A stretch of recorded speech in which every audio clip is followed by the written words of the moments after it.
Yeah. Nachamu, Nachamu, Ami, Yom Elokeichem. Nachamu, Nachamu, Ami, Yom Elokeichem.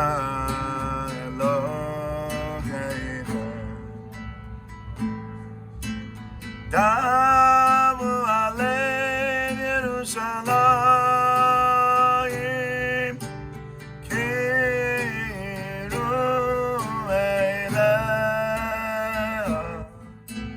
Davu Alein Yerushalayim Kiru Eileha.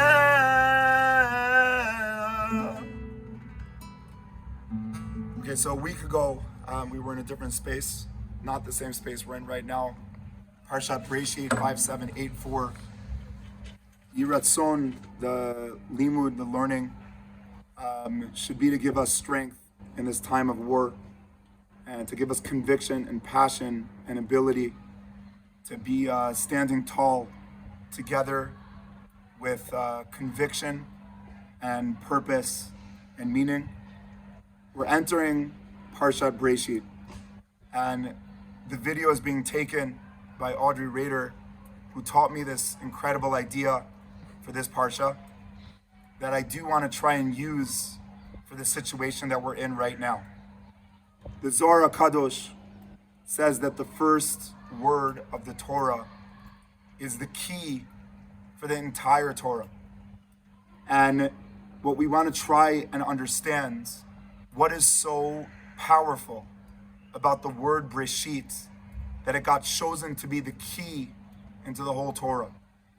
And so the Zohar Kadosh says that these 6 letters, Bet, Resh, Aleph, Shin, Yud, Tet, Shin, Yud, Taf, also spell a combination of 2 words, Yireh Shabbat.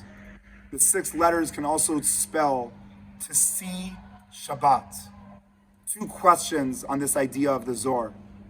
Number 1, what is so special about seeing Shabbat? And number 2, if it's so special, then why is it not revealed directly? Just open up the Torah and say Yireh Shabbat. Why is it secret? Why is it hidden? And I think to answer the first question, Yireh Shabbat, is that there's something called broken and there's something called complete. To see Shabbat means to seek that there is something called perfect. The whole goal of the Torah is to realize that every day and every moment we're going to be torn between the Shabbat and the Chol. The Chol presenting the broken, the Shabbat presenting the perfect. And the number 1 word of the Torah is that the only way to get through the broken is Lirot Shabbat, that our eyes believe that there is something perfect. But then comes the second question. If it's so big to seek the perfect, and in times that we are, there is everything broken. There is not one WhatsApp group that is not in mourning. And there's millions and all over that have mourning going on. They're so broken.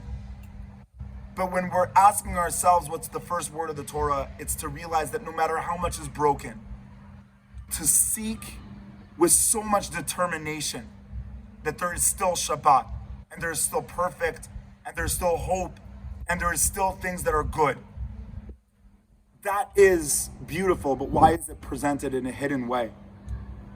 And so Audrey taught me that things that are hidden, they demand to realize that the greatest things in the world are in choice. If something's revealed, we don't have choice. If it's hidden, then we get to choose. And the number 1 thing is that Yireh Shabbat is hidden. It's not revealed. The revealed word is Breishit.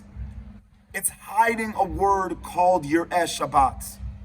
And by hiding it, Hashem is saying the goal of the entire world is to realize that everything is built by choice. And every one of the murderers that were preparing last Thursday, when we were singing in our Sukkot, getting ready for Hoshana Rabbah, had a choice, and they chose to show a world of bad, to show a world of evil. And if they could do it on a daily basis, they would.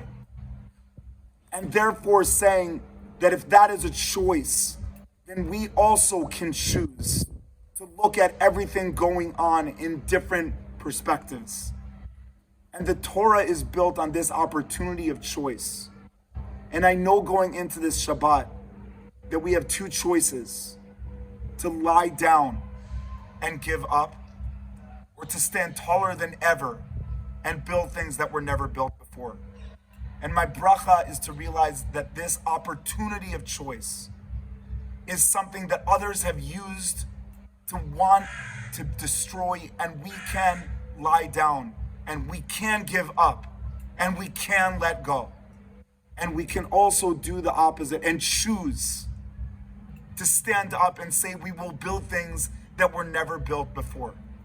And I remember 22 years ago when 4 of my friends were murdered in Otniel by the same type of terrorists that wanted to destroy the good. My Rosh Yeshiva, Rav Re'em, stood up at the end of the Shiva and said there are 2 options for our yeshiva. One is to close down, and the other is to multiply the amount of students.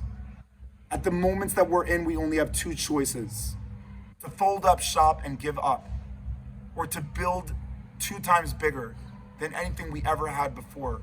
And I hope, Ezrat Hashem, that we'll have the strength to give each other to choose the second option. Shabbat Shalom.